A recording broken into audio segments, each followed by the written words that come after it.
Good to see so many of you here this week. I'm always confused by two screens. I never know which one to look at because I always expect them to be different from each other. So I'm going to point to that one, all right?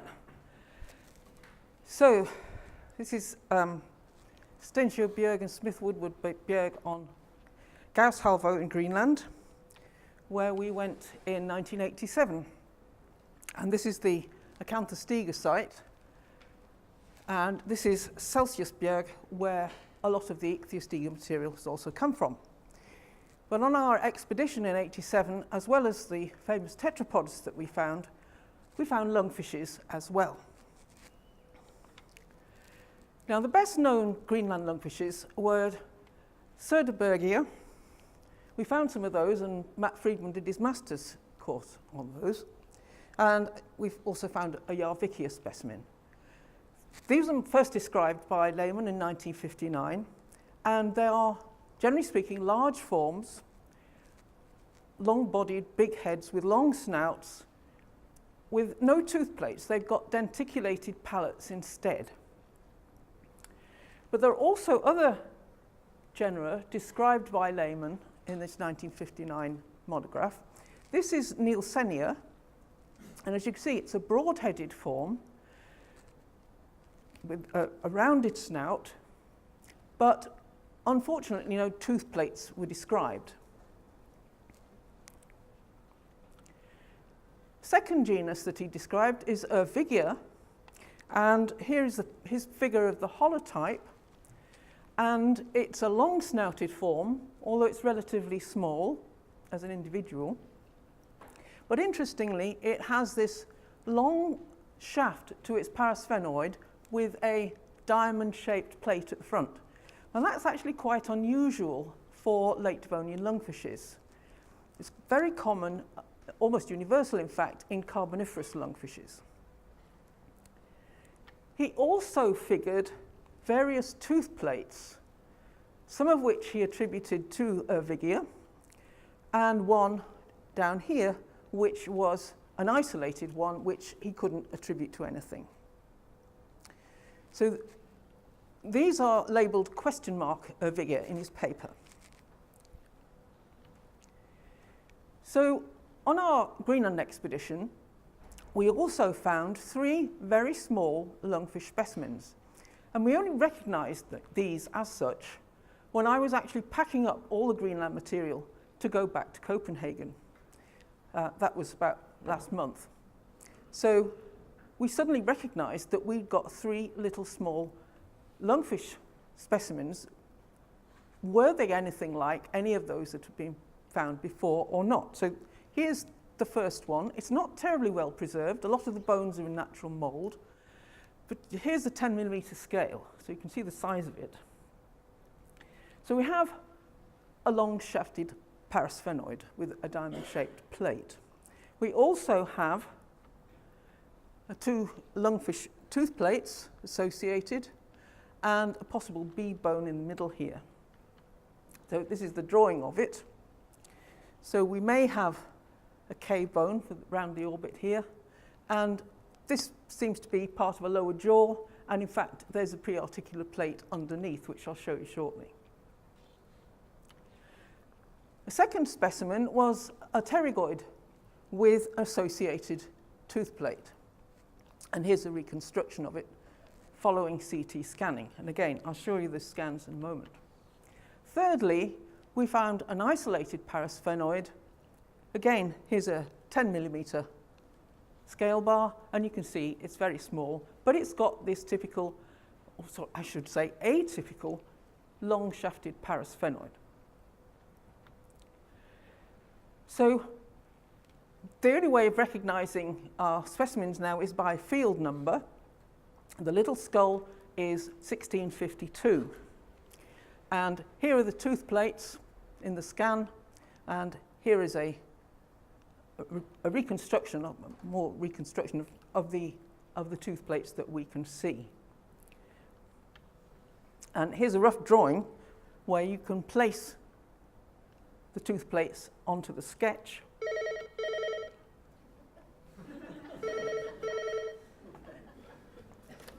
And here are drawings of the tooth plates. Notable is this row 1 with quite large individual teeth on the row.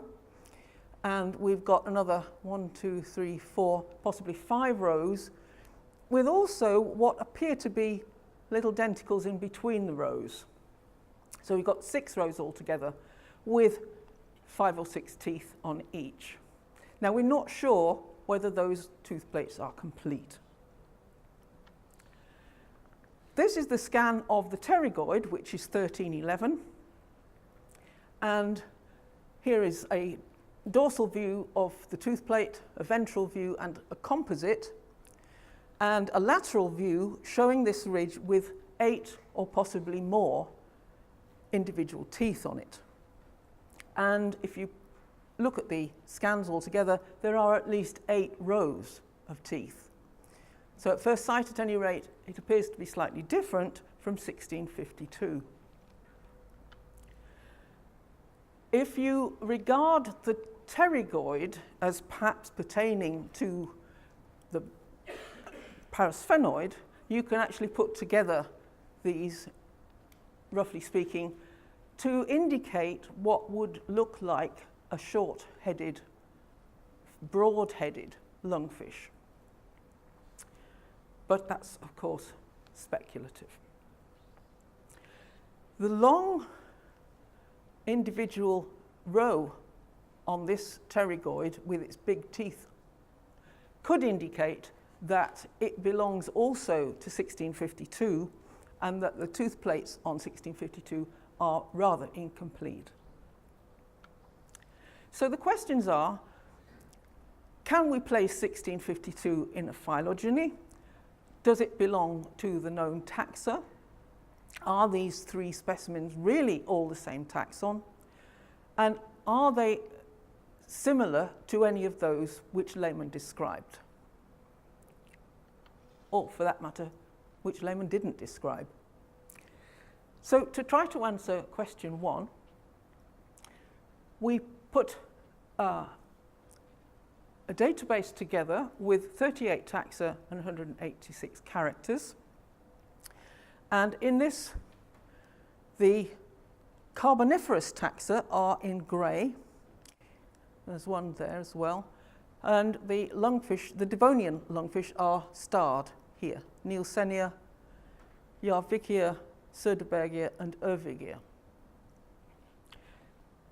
So 1652 fits here alongside 2 species of Taenodus. So we've got a mix here of Devonian and Carboniferous forms. But just to test that, we did a more taxon-rich analysis of 79 taxa. And if I enlarge this section, for the sharp-eyed among you, I've actually swapped that node around just to make it easier to see. So here are the Carboniferous forms. Ervigia is placed more closely together with Carboniferous forms, as is Nielsenia. And 1652, again, is intermediate between Carboniferous forms, but it's also reasonably close to some of these Devonian ones. Again, another test, we did a Bayesian analysis of all those taxa. And again, I'll enlarge that.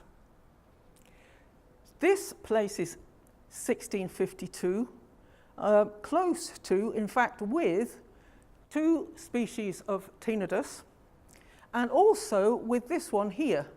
Now, I've redacted the name because it's not published yet. It's one that Tom is leading on. It's a new Tournasian taxon from about 3 million years above the Devonian Carboniferous boundary. I have to say it's a big taxon, a big animal, probably about 1 meter long. The other Carboniferous forms are down here, with, again, Nielsenia stuck in the middle. So to answer our questions more thoroughly, particularly questions 2 and 3, it required a trip to Copenhagen to go and look at Lehmann's material. This is the holotype of Ervigia. Here's what Lehmann figured, and here's the rest of it. So we actually have a second skull on there. We have opercular bones, and also here, up here, we seem to have a couple of pterygoids with at least one tooth plate, with multiple rows. Now, unfortunately, it's not very well preserved. We can't scan it because the block's too big.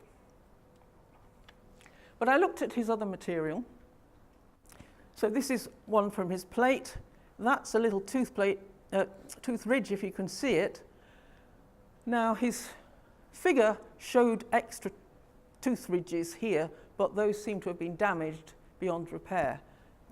It's been damaged subsequent to the photographs in his figure.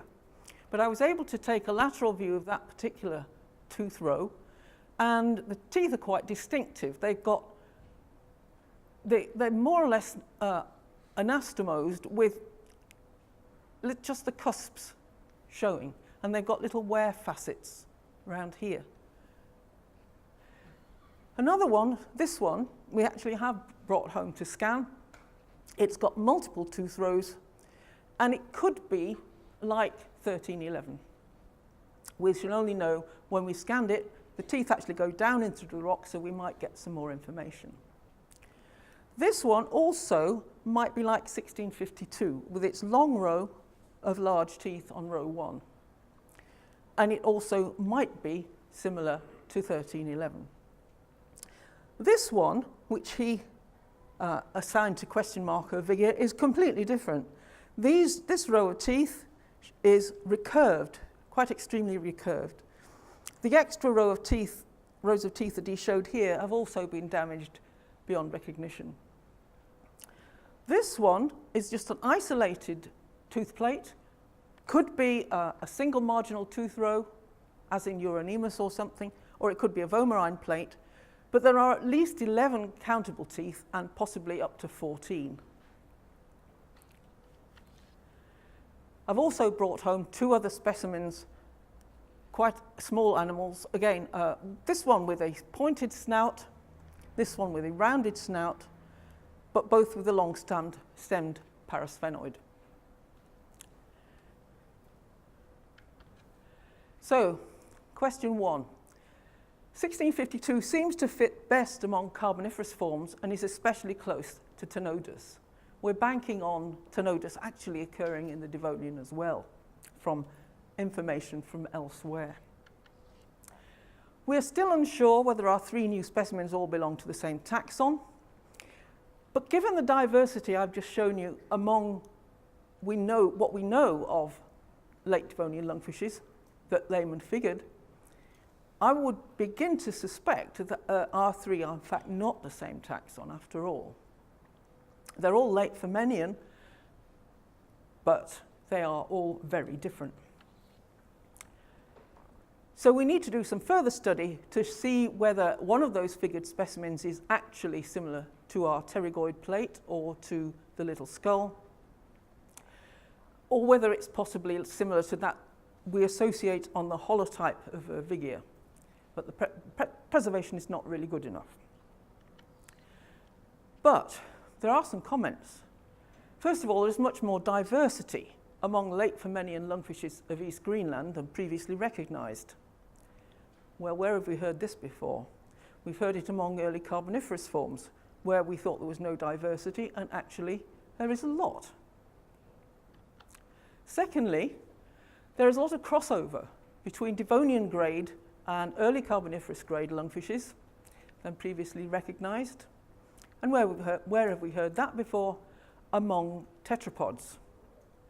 So one of my conclusions is that at least for lungfishes and tetrapods, there were lineages that crossed the Devonian Carboniferous boundary and also then continue to radiate rapidly in the Tuanasian.